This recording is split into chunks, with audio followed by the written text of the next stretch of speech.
بات کر لیتے ہیں. تربیت کا ہی ایک دوسرا پہلو یہ ہے کہ ہم یہ سوچتے ہیں کہ ابھی یہ ہمارے چھوٹے چھوٹے بچے اگر ان کو ہم کچھ کہیں گے ناراض ہو جائیں گے, اماں ابا ناراض ہو جائیں گے, دادی دادا ناراض ہو جائیں گے, پھوپھا پھوپھی ناراض ہو جائیں گے, تو ہم ان کو چھوٹ دیتے ہیں. وہ آئے شارٹس پہن کر, چھوٹے چھوٹے کپڑے پہن کر آئے, ڈائننگ ٹیبل پر بیٹھ گئی.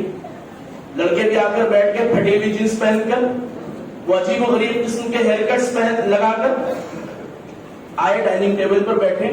پہلے دن ہم نے ان کو نارملائز کر دیا, کچھ نہیں کہا, انہیں محسوس ہی نہیں ہوا کہ وہ اسلامی لباس سے بغاوت کر رہے ہیں, اور اماں ابا کو کہنے کی توفیق نہیں ہوئی. دادا دادی اور نانا نانی جو پہلے اسلامی قصے اور کہانیاں سنا کر, ٹوک کر, روک کر شروع سے مسلم بچوں کے ذہن و دماغ کو اسلامی شناخت, اسلامک آئیڈینٹی اور اسلامی لباس کو اپنانے کے لیے تیار کرتے تھے, اب وہ یہ کہنے لگے ارے چھوڑو ابھی تو بچہ ہے, ارے چھوڑو ابھی تو بچی. وہ بچہ اور بچی کہہ کر ہم ان کو نارمل کر دیتے ہیں, اور وہ نتیجتاً 15 سال, 16 سال, 17 سال, 20 سال کی جوانی کی عمر تک پہنچتے ہوئے وہ تقریباً ننگے ہو چکے ہوتے ہیں لباس میں, وہ تقریباً بے حیا ہو چکے ہوتے ہیں سماج میں. لیکن ہم نے اپنے دسترخوان میں, اپنے ڈائننگ روم میں, اپنے لیونگ روم میں, اپنے بیڈ روم میں, ہر جگہ ان کو اس طریقے سے نارمل کر دیا کہ وہ جو کلچر گھر سے سیکھے ہوئے ہیں وہی سماج میں جا کر پاتے ہیں. اس لیے پہلا دن جب آپ کی بیٹی یا آپ کا بیٹا کوئی اس طریقے کا لباس پہنے, اسی دن آپ اس کا ہاتھ پکڑ کر سمجھائیے کہ بیٹا اسلامی لباس یہ ہے, یہ سطر ہے, یہ تمہارا کرنے کا کام ہے, تمہیں یہ بولنا ہے یہ نہیں بولنا ہے, یہ کھانا ہے یہ نہیں کھانا ہے, یہ پہننا ہے یہ نہیں پہننا ہے. یہ جب ہم بچپن سے ان کے دل و دماغ میں حکمت کے ساتھ دھیرے دھیرے پیدا کرنے کی کوشش کریں گے تو جوانی کی عمر میں ان کے سامنے 1 گھنٹے کی تقریر نہیں کرنی پڑے گی کہ پردہ فرض ہے اور حجاب پورا کرو اور شارٹس نہ پہنو اور غیروں کا طریقہ اپناؤ مت. کچے ذہن میں ان کے دل و دماغ میں بات ڈالنی ہوگی کہ یہ اسلامی پہچان اور آئیڈینٹی تمہارے لیے فخر کا سبب ہے, تمہیں پراؤڈ فیل کرانا مقصد ہے اللہ کا کہ تم اپنی شناخت اور اپنی آئیڈینٹی کے ساتھ اس دنیا میں جب تک رہو تب تک زندہ رہو انشاءاللہ. اس لیے اس کیمپین میں ایک سخت بات ہم کہہ رہے ہیں, ہم یہ بار بار عرض کر رہے ہیں, ہو سکتا ہے کہ بری لگے, لیکن سرکار دو عالم صلی اللہ علیہ وسلم نے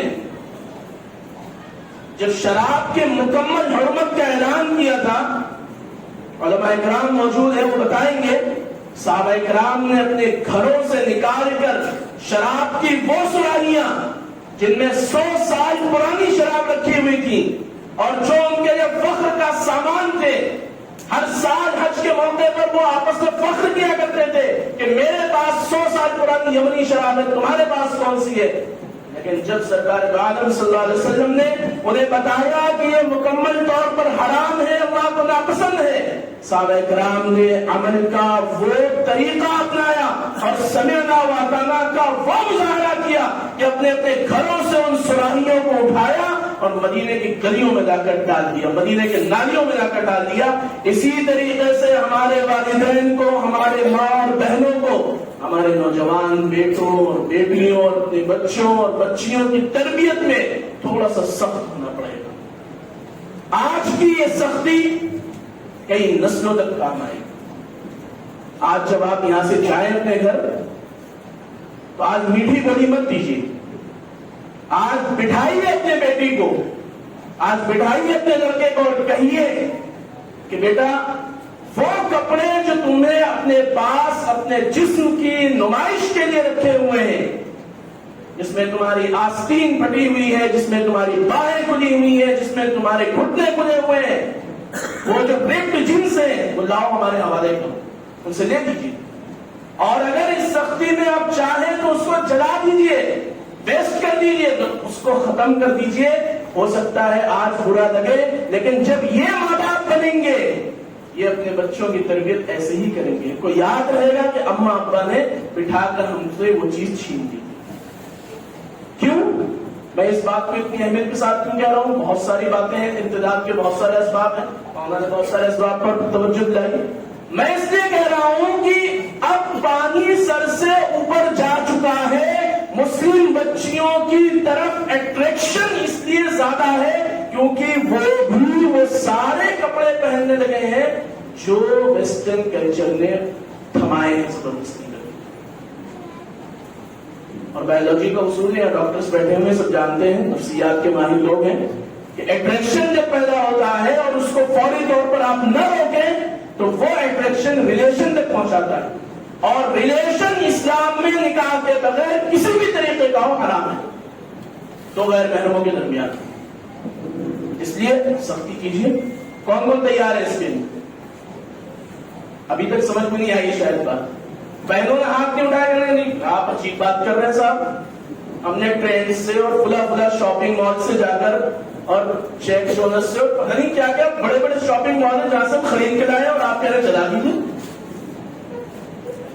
اگر آج یہ کام نہیں کریں گے نا 10 سال کے بعد اللہ نہ کرے ہمارے گھروں سے کوئی بچی کھڑی ہو کر یہ کہے گی کہ اماں آپ بھی ایسے ہی لباس پہنو جیسے ہم پہن رہے ہیں. یہ کیا پرانے بنی اولڈ فیشن پورا آپ نے شلوار قمیض پہن رکھا ہے، نقاب کر رکھا ہے. ہماری طرح آئیے. آج کا ترقی یافتہ زمانہ یہ ہے جو ہم پہنے ہوئے ہیں. اس لیے اگر آپ چاہتے ہیں کہ پلٹ کر آپ کی بچیاں اور آپ کے نوجوان آپ کو وہ جواب نہ دیں تو آج یہ فیصلہ کریں. اب بتائیے کون کون کرنے کے لیے تیار ہے انشاءاللہ؟ اب سمجھ میں آ گئی میری بات؟ اس کے لیے کون کون تیار ہے؟ شارٹس اپنی بچیوں کو نہیں پہننے دیں گے، حکمت سے سمجھائیں گے ان کو، لیکن صحیح پہننے دیں گے، سمجھائیں گے ان کو حکمت سے، ان سے لے لیں گے.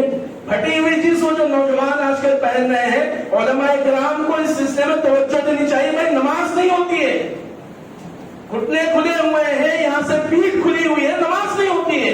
پتہ نہیں کیوں علماء مسجد میں پکڑ کر ان کو کیوں نہیں روکتے اور ٹوکتے کہ یہ جو تم کپڑے پہن کر آئے اس میں نماز نہیں ہوتی ہے. اور جن کپڑوں میں نماز نہ ہو ان کپڑوں میں عام معاشرے میں کیسے ایک مسلمان زندہ رہ سکتا ہے؟ سمجھانے کی ضرورت ہے. میں لباس پر اس سے زیادہ اہمیت کے ساتھ بات کر رہا ہوں کیونکہ لباس ہماری شناخت ہے، ہمیں اپنے شناخت کے ساتھ زندہ رہنا ہے انشاءاللہ. تیسری بات